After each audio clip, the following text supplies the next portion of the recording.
Gros sujet un matin qu'on adresse beaucoup ces temps-ci, que j'ai eu des bons coachings, des bonnes discussions avec des clients dernièrement sur ça, des nouveaux reps aussi. On travaille maintenant avec des compagnies pour qui on a le rôle un peu de directeur des ventes, puis je travaille beaucoup avec des reps qui, des fois, n'ont pas fait ça, qui commencent là-dedans. Puis le script est des fois un outil, des fois une nuisance. Pour d'autres, complètement impossible d'utiliser un script. C'est des gens qui sont hyper naturels, on peut le dire comme ça. Fait qu'on va adresser ça ce matin. Are you behind on your credit card bills? Good, pick up the phone and start dialing. On vend pas comme on consomme, right? Malheureusement, tu laisses aller ton client à la compétition. Mesdames, messieurs, on va y aller, ça commence comme suit.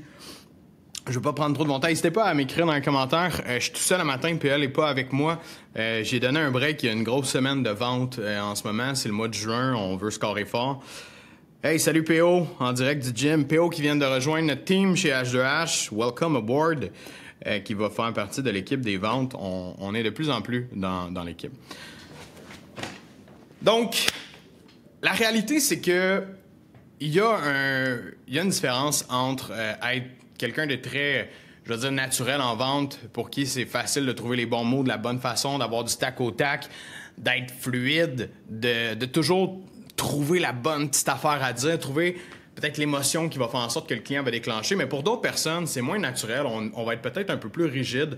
On va aller en vente des fois un peu par hasard. On va se retrouver là parce qu'on est entrepreneur, on est un expert, on s'est lancé à notre compte. Donc, on finit dans un rôle en vente, mais peut-être qu'on n'a pas tous les outils, peut-être qu'on n'a pas tout le bagage de quelqu'un qui est peut-être plus extraverti, pour qui c'est plus facile. Donc, souvent, on va se rapprocher à un script. On va dire, je vais suivre une formule, je vais appliquer cette formule-là, puis comme que ça marche pour quelqu'un d'autre, ça va fonctionner pour moi aussi. On va départir ça ce matin. On va regarder c'est quoi les plus et les moins de chaque côté, OK? La vérité, c'est qu'il n'y a pas de réponse parfaite. Je vous le dis tout de suite, aujourd'hui, je vais avoir des trucs, des conseils, des choses pratiques que vous allez pouvoir commencer à mettre en place, autant que vous soyez extrêmement dans le freestyle ou que vous soyez quelqu'un qui suit un script et qui aimerait avoir un ton un petit peu plus naturel. Il va y avoir des bons trucs pour les deux côtés. Mais la prémisse de ça, c'est quand même qu'il n'y a pas de... Comment dire? Il n'y a pas de solution parfaite à ça, où est-ce que tu vas être en plein dans le milieu entre les deux. Il y a des gens qui sont un petit peu plus structurés, il y a des gens qui sont un petit peu plus freestyle aussi dans la vie de tous les jours. Si je reviens en arrière puis je pense un peu à moi, quand j'ai commencé, ça va peut-être interpeller certaines personnes. Moi, quand j'ai commencé à en vendre, j'étais pas un naturel. Désolé, ça se peut que j'aille chaud ici. Là. On est dans le bureau puis on n'a pas encore la clim, on va l'avoir lundi. Donc là, en ce moment, il fait genre 28 degrés dehors, plus la chaleur ici, fait que je suis comme dans une bouilloire. Ça se peut que vous me voyez avoir chaud. Bref, il y a des gens pour qui c'est très naturel de le faire, d'autres pour qui ça l'est vraiment pas. Puis pour moi, quand j'ai commencé, ça l'était pas. Ça a été difficile de faire mes premières ventes. Ça m'a pris plus que 6 mois quand j'ai commencé en vente à développer une relation avec le client, à développer je veux dire, une manière à moi de le faire, une authenticité. Puis c'est pas parce que j'étais trop rigide dans un script nécessairement, mais c'est parce que je voyais la vente comme une étape 1, 2, 3, 4, 5 uniquement. Je considérais pas suffisamment la personne de l'autre côté. Qu'est-ce que je veux dire par ne pas considérer la personne de l'autre côté? J'avais pas la touche humaine suffisamment développée. J'étais plus introverti, je m'intéressais moins aux autres personnes. Vous l'avez entendu dans différents podcasts. Ça a toujours été quelque chose d'un petit peu plus difficile. Quand j'ai commencé à introduire un script, à introduire les bonnes paroles, la bonne façon, j'ai pris un edge de plus parce que je n'étais pas un naturel. Donc déjà, avec un script, j'avais la possibilité de me structurer, de savoir quoi faire, de ne pas être complètement désemparé quand j'arrivais devant un client, mais au moins d'avoir un mini plan de match. Hein? Puis pour certains qui se lancent en vente, justement, je pense à des entrepreneurs, des gens qui commencent là-dedans, puis qui sont pas nécessairement, ils veulent pas nécessairement vendre, mais ils n'ont pas le choix de le faire. Ça nous prend un plan de match. Je peux pas m'en aller dans une vente, je peux pas m'en aller faire des appels ou rencontrer un client en faisant « Bon, OK, on pose des questions. » Si c'est nouveau pour nous, on risque de s'en aller à gauche puis à droite. Un vendeur un petit peu plus naturel va savoir quoi faire, va être plus authentique là-dedans. Donc, quand j'ai commencé à instaurer un script, ça m'a déjà donné un coup de main, au moins, d'avoir la bonne structure. Puis la bonne structure, je l'ai pris de quelqu'un d'autre. Puis souvent, c'est ce que vous avez fait. Si vous êtes en vente, puis je sais pas, moi, vous étiez entrepreneur en construction, vous avez vu quelqu'un d'autre faire des soumissions, vous avez sûrement dit, je vais regarder comment que lui fait, puis moi, je vais le faire. Si vous êtes en vente en ligne, vous avez regardé, vous avez vu une formation, lui, il le fait comme ça, je vais le faire exactement comme ça. Souvent, le réflexe qu'on a au début, c'est de s'approprier la méthode de quelqu'un d'autre. Ce qui, pour moi, devient un peu un script ou vraiment de l'appropriation. Lui, il le fait comme ça, je vais prendre exactement sa méthode, je vais le faire comme ça. Puis ça, c'est ce que je déteste, honnêtement, dans un script, c'est que ça laisse pas place à la réflexion puis à l'authenticité. On prend la méthode que quelqu'un d'autre nous a donnée, puis on essaye de l'appliquer. J'ai vu des gens faire ça, je vois des gens faire ça au quotidien encore, et qu'est-ce qui arrive? Ces gens-là sont complètement dénaturés. Je les écoute dans un appel de vente et ils vont juste penser à la prochaine question. Le client donne une réponse, OK, prochaine question. Le client donne une réponse, OK, prochaine affaire. Il n'y a pas de naturel, il n'y a pas de bidirectionnel, il n'y a pas de suite logique, on dirait. En fait, il y a une suite logique, mais il n'y a pas de relation, il n'y a pas de l'air d'avoir du fun. Le représentant, le vendeur dans sa vente, dans sa relation, il a l'air simplement de dire « OK, ça c'est ma prochaine étape, OK, il faut que je fasse ça ». J'aime bien comparer le script puis le freestyle à une chose en particulier, puis c'est de mettre ton GPS. Mettons que tu dis « OK, je m'en vais, je sais pas moi, à Chibougamau. Okay? C'est loin, on sait tout pas c'est où. On sait c'est où, mais on sait pas c'est où. Si vous savez c'est où, dites-moi, j'ai jamais mis mon GPS là-dessus. Mais mettons que je m'en vais à Chibougamau. Je mets mon GPS, je m'en vais là, et j'ai une route. Chacun des arrêts est prévu, je sais où est-ce que je vais arrêter, je sais qu'est-ce que je vais faire, je m'en vais à Chibougamau. C'est très linéaire. Je vais prendre le chemin le plus rapide pour me rendre, parce que l'objectif, c'est l'efficience. C'est d'arriver le plus vite possible à Chibougamau. Si j'ai un arrêt ou deux à faire sur le chemin, je vais les mettre pour m'assurer que je fasse ces arrêts-là sur le chemin. Mais la vérité, c'est qu'il y a plein de chemins pour aller à Chibougamau. Le chemin le plus vite, c'est sûr que pour la personne la plus pressée qui veut aller là, la plus efficiente, la plus structurée, la plus rigide, ben c'est le chemin le plus vite qu'on va prendre. Ou quelqu'un de pressé, n'importe qui, on va prendre le chemin le plus vite. Mais mettons que tu t'en vas à Chibougamau et tu es en vacances. Puis t'as le goût de voyager, de voir des coins de pays, d'avoir du fun, de dire on va aller voir telle place, ça c'est le fun, on va arrêter à tel restaurant, là c'est bon. Mais qu'est-ce que tu vas faire pour t'en aller à Chibougamau? Tu vas prendre des détours. Tu vas monter par là, tu vas redescendre par là. Ça se peut que ça te prenne 3 heures de plus de te rendre là, mais tu vas avoir du fun en te rendant là, puis tu vas aller voir des places que tu connais pas, que ça t'intéressait d'aller voir. Ben, le script versus le freestyle, c'est exactement comme ça que moi je le compare. Parce que le script, c'est comme on donne un script, on donne une route, la personne a fait quoi? Elle suit la route du début à la fin sans jamais sortir de la route. Tu manques ta sortie. Ah, fuck, esti, j'ai manqué ma sortie. C'est comme quand tu poses une question à un client, puis là, il te répond pas exactement à ce que tu veux. T'es comme, fuck, esti, je fais quoi? Il m'a pas répondu ce qu'il était supposé me répondre.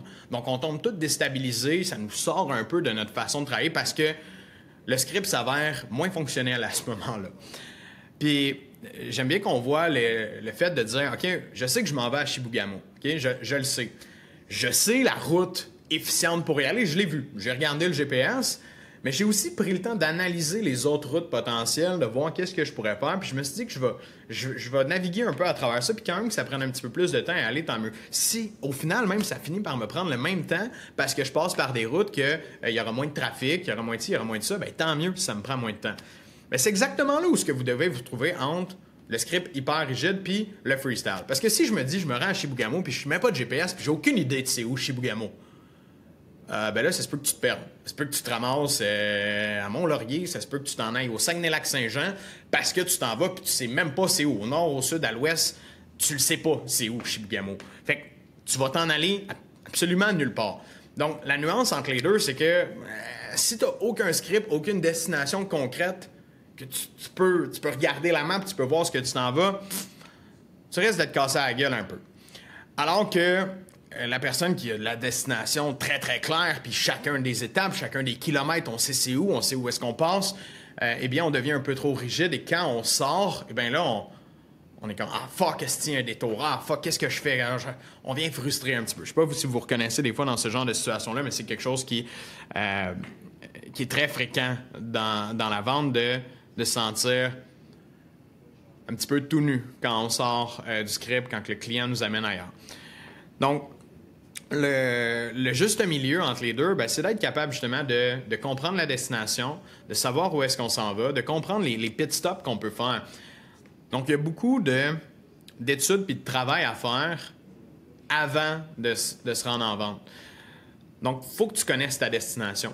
Il faut que tu comprennes c'est quoi les arrêts que tu as envie de faire dans cette destination-là. Qu'est-ce que ça va t'apporter de faire ces arrêts-là? Bien, ça va me faire du fun, je vais prendre des belles photos, je vais relaxer, je vais aller manger un bon lunch à tel endroit. Même principe. Tu le sais que l'objectif avec ta rencontre client, c'est de comprendre, ben, c'est quoi ses enjeux, est-ce que je peux l'aider, bâtir ta relation avec ton client, être capable de démontrer ton expertise à travers la rencontre. Ça, c'est tous des objectifs, par exemple, d'une rencontre exploratoire avec le client. Dans ton pitch, l'objectif, c'est de démontrer la valeur du service, faire comprendre au client comment ça va l'aider, te démarquer peut-être des autres. Donc, t'as une raison de faire, par exemple, ton exploration avec ton client, puis tu as une raison de faire ton pitch. Tu le sais, c'est quoi la finalité de tout ça. Mais au lieu d'avoir une rigidité extrême ou encore je peux dire une désorganisation externe, de dire on verra bien comment ça va se passer du début à la fin, eh bien, tu devrais étudier un peu le parcours. Sans le faire par cœur, sans être rigide dans ça, tu devrais étudier où est-ce que tu t'en vas. Un peu comme dire aussi, je ne sais pas si vous faites des présentations orales, vous faites des pitchs, vous le faites, là. Mais moi, ça me rappelle ça quand j'étais jeune. Si j'ai une présentation orale que j'ai écrit mot pour mot, asti que c'est de la merde, ça va sortir tout croche. Même chose quand je m'en viens faire un live ici avec vous, là. Je me suis laissé là, ça de notes là, ici. Là. C'est mon guideline pour vous expliquer le fond de ma pensée que j'ai aujourd'hui. Si j'aurais mis ça de façon hyper rigide, qu'est-ce qui serait arrivé? Ça aurait probablement sidetrack. J'aurais pas été capable d'apporter mon idée, j'aurais pas été capable de le dire dans mes propres mots puis d'être authentique dans la façon dont je le fais. Puis c'est un peu ça que le script va créer. Ça va enlever l'authenticité puis le volet relation. Puis je vois des gens qui passent à travers des pitchs, des rencontres clients en échappant des gros morceaux. C'est pas rare qu'on cherche à poser la prochaine question alors que le client vient de nous donner sur un plateau d'argent une information béton de genre « Mais t'es arrivé X, Y, Z, puis là, il est arrivé ça. » OK, parfait. Puis là, vous, c'est quoi exactement que vous voulez ressortir de ça? Ils viennent de t'ouvrir la porte là, sur une situation ou quelque chose qui est arrivé. Ta job, en tant qu'humain, pas en tant que vendeur, en tant qu'humain, tu es dans une conversation bidirectionnelle avec une autre personne. C'est t'intéresser à ça. C'est d'être capable de converser puis de considérer ce que la personne a dit, pas juste de considérer la prochaine question que tu dois y poser. Donc, je reviens encore à ça, mais il y a beaucoup de négatifs à avoir un script. Il y a beaucoup de négatifs que ça crée, surtout chez les gens qui sont nouveaux en vente, qui ont pas, je vais dire, la fluidité, le côté authentique, le côté people person un peu plus. Où est-ce que la communication est plus difficile? C'est sûr que le script va pas nécessairement aider parce qu'il va nous restreindre un petit peu dans notre façon d'être. Vous allez essayer d'être quelqu'un que vous n'êtes pas. Peut-être parce que vous allez voir quelqu'un, comme j'ai mentionné tantôt. Vous allez avoir écouté quelqu'un faire un pitch, faire une rencontre, puis vous allez essayer d'impersonate cette personne-là. Qu'est-ce qu'elle dit, comment elle dit exactement, puis ça ne fitera pas du tout avec vous. Donc, ça va juste vous éteindre un petit peu. On ne verra pas votre personnalité. Puis, parenthèse, mais les gens n'achètent pas le produit ni le service. Achètent vous. Achètent la personne qui est là, qui va lui présenter. Est-ce que j'ai confiance en cette personne-là? Comment elle me fait sentir? Comment est-ce qu'elle me fait sentir? Ça, là, c'est un guideline hyper important. Comment est-ce que je fais sentir la personne de l'autre côté? Est-ce qu'elle se sent bien? Est-ce qu'elle se sent pas bien? Elle se sent-tu écoutée? Elle se sent-tu importante? Elle sent-tu que j'ai de l'intérêt ou elle sent que je m'en calisse en ce moment? Si vous n'êtes pas capable de dire la personne en avant de moi, elle a passé un bon moment. Je pense que j'y ai fait passer un bon moment. Je pense qu'elle s'est bien sentie dans ça. Elle s'est ouverte à moi. Elle m'a expliqué telle situation. Elle m'a répondu. On a jasé de ci puis de ça. Si t'es pas capable de faire passer un bon moment, de faire bien sentir la personne de l'autre côté, bien fort probablement que ta mission est échouée dans la vente. Puis encore une fois, le script, c'est ça qui va arriver. C'est ce qui va créer, c'est d'infliger une certaine rigidité dans la façon dont tu vas fonctionner, que tu vas travailler, que tu vas poser tes questions, que tu vas jaser avec le client. J'ai assez blasté le script maintenant. On va aller dans le freestyle, OK? Je suis pas plus un fan du freestyle que du script, vous comprendrez. Il y a beaucoup de gens qui freestyle en vente. Puis je vais isoler un peu plus les vendeurs nés, les personnes qui se sont lancées en vente parce que c'était inné un peu pour eux de faire de la vente, c'était facile, ils sont bons avec le monde, ils jasent, ils n'ont pas de problème. L'enjeu numéro un que ça crée, le fait d'être extrêmement freestyle dans la façon dont on travaille, c'est que c'est très difficile d'évaluer qu'est-ce qu'on fait de bien puis qu'est-ce qu'on fait pas bien. Si tu fais jamais la même chose d'un client à l'autre, si tu es toujours en train de passer par 1000 chemins pour te rendre justement à Chibougamau, ben c'est sûr que oui, tu vas toujours découvrir des nouvelles places, tu vas toujours voir des affaires, mais les nouvelles places que tu vas découvrir n'auront pas nécessairement de valeur puis ne serviront pas nécessairement ta cause. Ta cause qui est de qualifier ton client ou de disqualifier ton client, de donner de la valeur, de bâtir ta relation, de creuser dans c'est quoi les enjeux, c'est quoi les défis du client. Des fois, tu vas passer 40 minutes à jaser d'une affaire vraiment pas rapport avec le client. C'est cool, tu as du fun, vous avez une belle relation friendly. Mais tu n'as pas réussi à obtenir l'information que tu avais besoin pour aller faire une vente après, pour aller lui présenter le bon service, le bon produit pour lui, parce que tu n'es pas rentré suffisamment là-dedans. Puis là, toi, tu es quelqu'un de confiant, tu es quelqu'un qui est people person, tu as ça dans le sang. Fait que tu dis, ben non, moi, il montrer ça, il n'y en aura pas de problème. Puis là, tu vas pitcher ton produit, ton prix, puis là, quelqu'un est comme, OK, ouais, c'est bien intéressant. Ouais, hey, je vais voir, je te reviens là-dessus, je sais pas, je suis pas trop sûr. Parce que, oui, il t'aime. Oui, tu as eu un bon moment avec le client, mais ça ne veut pas dire que tu as répondu exactement à ce que le client avait de besoin. Puis c'est là où est-ce que les gens qui sont très dans le freestyle, des fois, ont comme une surdose de confiance. Puis, tu sais, je veux dire, j'ai vu bien des vendeurs faire ça, puis l'échapper, puis réaliser par après que, oh, Chris, ça marche pas quand que je freestyle au final. Mais le fait que tu fais toujours des nouvelles choses, que tu essayes plein d'affaires, en fait, pas que tu essayes plein d'affaires, tu es juste toi-même, puis tu es super naturel là-dedans. Ça démontre que tu peux pas savoir ce qui est bien, ce qui est pas bien, qu'est-ce qui a fonctionné, qu'est-ce qui a pas fonctionné. Des fois, tu vas arriver et tu vas dire « Hey, lui, ça s'est super bien vendu. Pourquoi? » Ah, je sais pas, ça a bien été. Lui, ça a pas bien été. Pourquoi? Des fois, tu vas mettre la faute sur le client en plus. Je t'entends déjà faire ça. Mais tu vas dire « Ouais, lui, t'es difficile, lui, t'es plus complexe. » Non. Ouais, non. C'est toi qui n'as pas été capable de t'ajuster. Le chemin qu'on va prendre pour partir d'ici à Chibougamau, je reprends mon exemple, mais il faut qu'il suive le client. Faut que ça soit dans les deux sens bidirectionnel. Où est-ce que le client s'en va, on va y aller. Puis on va essayer d'amener le client à un certain endroit aussi avec nous. C'est un travail, c'est une danse, la vente. Il faut que ça se fasse à deux. Du début à la fin, on s'en va, on monte, on revient. L'objectif, c'est toujours de voir est-ce qu'on peut aider ce client-là, est-ce qu'on a le bon produit, est-ce qu'on a le bon service pour le faire. Mais pour ça, il faut être capable de danser a little bit. Fait que le freestyle, je le considère beaucoup comme un problème qui est relié aux gens qui ont plus d'expérience, aux gens qui font ça depuis un petit peu plus longtemps, aux gens qui sont, des fois, qui ont beaucoup de traction, voire même sur leurs produits, sur leurs services, que des fois, ils ont un très bon marketing, ils ont une facilité d'attirer les clients. Fait que là, ils se disent, ben, moi, j'ai quasiment pas besoin de vendre, là, le monde, ils viennent à moi, puis il n'y en a pas de misère. Ouais, ça, c'est a priori un premier... Je peux dire, c'est un premier smokescreen, c'est parce que les gens viennent vers toi, mais le nombre de gens que tu convertis finalement puis qui deviennent clients, c'est peut-être une infime partie de ces gens-là parce que justement, tu as un bon marketing, puis tu as un bon produit, tu as un bon service, mais il y en a une grande partie que tu aurais pu convertir simplement parce que tu étais en freestyle puis tu n'as pas pris le temps de tracer le chemin puis de faire le bon processus de vente avec chacune de ces personnes-là, que tu en as échappé beaucoup. Puis je le vois aussi dans le style des références. Qu'est-ce que je veux dire par les références? Tu te fais référer par un client, tu te fais référer par un ami. Là, tu te dis, hey, c'est une référence, ça va aller bien. Si vite, je l'appelle. Ah ouais, non, on fait ça de même. OK, oui, ça coûte tant. Tu prends 5 minutes au téléphone pour comme faire ta vente avec le client, alors que un client normal, des fois, tu vas prendre 40, 50 minutes. Mais là, juste parce que c'est une référence, tu vas décider de couper les coins ronds. Puis finalement, elle va décider d'aller acheter ailleurs. Pourquoi? Parce que tu n'as pas pris le temps suffisamment. Tu n'as pas posé les bonnes questions. Tu t'es pas intéressé réellement à c'est quoi ses enjeux, comment tu peux l'aider. Puis il y a quelqu'un d'autre qui l'a fait mieux que toi. Même si lui n'était pas référé, il a juste mieux fait son travail. Puis ça, c'est quelque chose qu'on fait à tous les jours, travailler avec des entreprises puis intégrer des processus de vente. Pourquoi? Parce que souvent, les entrepreneurs, ces business-là, ont eu de la croissance justement par un bon marketing, un bon produit, ce qui est super. Là, c'est toutes des bonnes nouvelles. Tu as un bon marketing, tu as un bon produit, mais à un certain point, les ventes stagnent ou les ventes commencent à aller en déclin parce qu'il y a la compétition qui rentre dans le marché, il y a d'autres choses qui se passent. Parce que non, ça vend depuis des années, puis là, ça vend plus.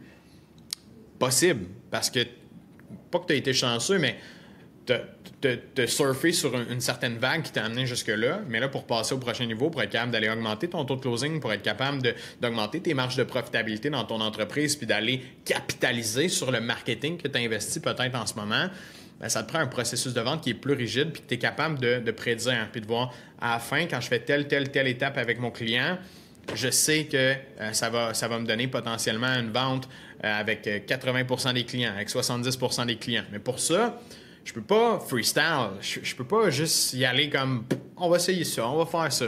Non, ça prend un processus qui est un petit peu plus rigide, dans lequel il va y avoir un script qui va être inclus, il va y avoir des questions préalables qu'on va vouloir poser au client.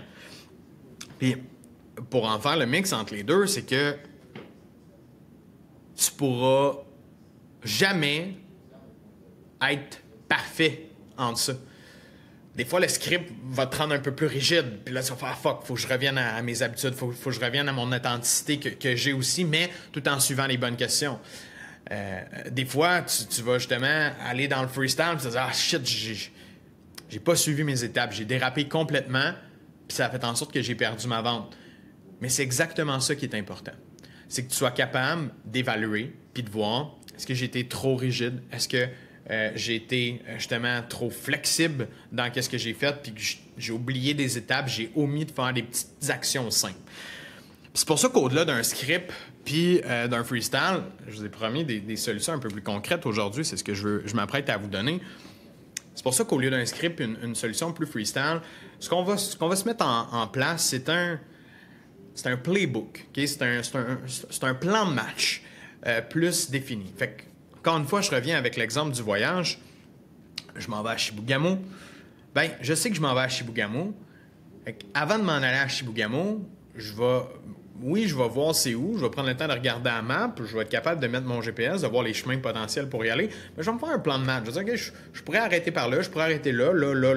Je vais mettre plein de possibilités de chemins que je pourrais faire pour aller à Chibougamau. Tous des chemins logiques qui font du sens. Je sais que je dois m'arrêter là. Ça va être un bon petit stop. Si j'ai soif, j'ai le choix entre ça et ça. Si j'ai faim, j'ai le choix entre ça et ça. Si j'ai ça, j'ai le choix entre ça. De te mettre des options un petit peu. Donc, entre le script puis le freestyle, il y a un endroit où est-ce que tu peux valser à gauche, aller à droite, aller à gauche, aller à droite, te donner certaines options. Et ça, c'est ce que je vais appeler un playbook, dans le fond, tout simplement. Une façon de jouer ta game où est-ce que c'est pas toujours la même chose. Le jeu va changer en fonction de l'équipe de l'autre côté, comment ils vont se comporter. On va ajuster notre jeu, on va faire ça. Et ce playbook-là va te permettre de voir, OK, étape 1, j'ai le choix entre ça. Étape 2, ça. Étape 3, ça. Et d'avoir plus de flexibilité. Fait que le juste milieu entre être hyper rigide et être hyper flexible, c'est d'avoir des choix, des opportunités à différentes étapes dans ton processus, dans ton avancement, puis d'évaluer un peu, pas juste d'évaluer, excusez-moi, mais d'étudier ce que tu fais. Si tu connais pas ton playbook, si tu connais pas les pit stops potentiels pour y aller, si tu n'as aucune idée de si je m'en vais là, c'est quoi que je vais avoir, qu'est-ce que ça va me donner si je creuse dans cette direction-là? Ou si je vais manger à tel endroit, c'est quoi que je vais pouvoir manger à cet endroit-là? Si tu n'as aucune idée de quelles sont les options sur ta route, ben c'est comme si tu t'en vas, encore une fois, à l'aveuglette complètement, plus en mode freestyle. Si au contraire, tu dis, je mange juste là, j'arrête juste là, je vais avoir envie de pisser après 1h30 de route, donc c'est trop rigide. Ça ne te permettra pas de développer l'authenticité avec ton client, ça ne te permettra pas d'aller creuser dans l'humain, tu sais, puis il faut pas oublier, la vente, c'est human to human, c'est pas pour rien qu'on s'appelle H2H Academy, ça se passe entre deux êtres humains. Mais la vente, tout comme n'importe quel métier dans le monde, elle a besoin d'être structurée. Tu peux pas faire une maison sans le plan de l'architecte puis savoir où est-ce que tu t'en vas. Tu peux pas être médecin sans connaître comment faire une chirurgie puis avoir un cours pour ça puis comprendre les étapes à suivre.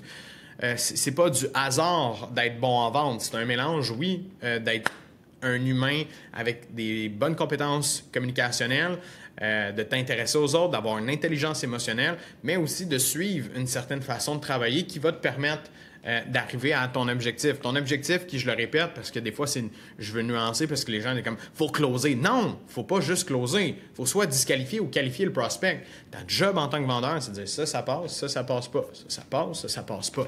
Donc, pour être capable de mieux travailler avec les opportunités que tu as, ça te prend justement certaines balises, dont la préqualification, qui est la première balise pour faire ça. Si tu n'as aucune préqualification, tu vas te retrouver à jaser à tout le monde. Puis les gens qui sont people person, là, je vous le dis, ils n'en ont pas de préqualification. La majorité des gens là, parlent à tout le monde. Passe 45 minutes avec un client, puis à la fin, il va dire « Ah, c'est-tu de client marde, m'a fait perdre 45 minutes de mon temps. » Ben, c'est pas de sa faute. Lui, il savait pas que tu pouvais pas l'aider. Il est venu te voir ou il est rentré dans ton marketing, il est venu vers ton entreprise parce qu'il pensait que ton entreprise pouvait l'aider d'une certaine façon. Mais c'est toi l'expert dans ton entreprise. Donc, c'est à toi de le disqualifier rapidement puis de poser 3-4 questions. Si tu prends 45 minutes avec lui puis après tu blâmes le client de t'avoir fait perdre 45 minutes de ton temps, il faut que tu te regardes dans le miroir. Tu te dis, qu'est-ce que je pourrais faire pour plus que ça arrive de perdre 45 minutes de mon temps avec les mauvais clients? Ben ça vient un peu dans le frame, le playbook que tu veux mettre en place dans tes ventes. Donc, mesdames, messieurs, pour clore sur ça, est-ce une bonne chose d'avoir un script? Oui, définitivement. Est-ce une bonne chose d'avoir un script puis de n'être capable que de suivre que ce script-là et de ne pas en déroger? Pas du tout. C'est important d'avoir un plan de match, c'est important d'avoir une façon de travailler, mais il faut connaître les alternatives, les autres opportunités alentour de ça. Ce n'est pas une ligne droite. La vente, c'est pas linéaire. Ça va être très, très, très en vague, mais on a notre chemin, on a notre point de départ, on a notre destination, puis on va aller valser à travers ça pour se rendre à destination finale quand même. On sait où est-ce qu'on s'en va. Mais si on est en freestyle, puis on passe par là, puis finalement, j'atterris en bas complètement quand c'est là que je devais aller, ça fait pas de sens non plus. J'ai perdu mon temps, j'ai perdu mon énergie. Peut-être que j'ai travaillé avec le mauvais client d'ailleurs aussi. Donc, le mix entre freestyle et le script, c'est un playbook qui te permet différentes sorties, différentes options, différents chemins à l'intérieur de ton parcours, mais avec une intention qui est claire, une finalité qui est claire au bout de tout ça. Donc, c'est déjà tout. Si vous aimez le contenu qu'on fait, si vous avez aussi des idées, des suggestions, de trucs que vous aimeriez entendre peut-être sur la vente, des questions précises, n'hésitez pas à poser vos questions. Ça peut être directement ici dans le live pour ceux et celles qui sont dans notre groupe Facebook. On a un groupe Facebook qui s'appelle l'Académie de la vente par H2H Académie. Pour ceux qui nous écoutent en podcast. Pour les autres qui sont dans le groupe, je vous invite à aller nous suivre sur Spotify, Apple Podcasts, YouTube, Instagram, name it. D'ailleurs, on est dans nos nouveaux bureaux présentement, puis on fait un peu plus de contenu au bureau. Vous allez voir ça. C'est quoi le derrière des rideaux chez H2H. On va essayer de vous montrer un peu plus de roleplay ou même de situations réelles en vente avec des clients, tout en masquant les clients, là, bien évidemment, mais juste pour vous montrer un peu comment on travaille. Ça va être beaucoup plus facile de le faire en étant au bureau. Donc, si vous aimez le contenu, encore une fois, merci de nous suivre. Merci d'être là à toutes les semaines. Ça fait un plaisir ce matin d'être là pour vous parler du script et du freestyle. Je vous mets au défi de mettre ça en pratique. Si jamais vous avez des questions, vous avez besoin d'aide, n'hésitez pas à venir voir.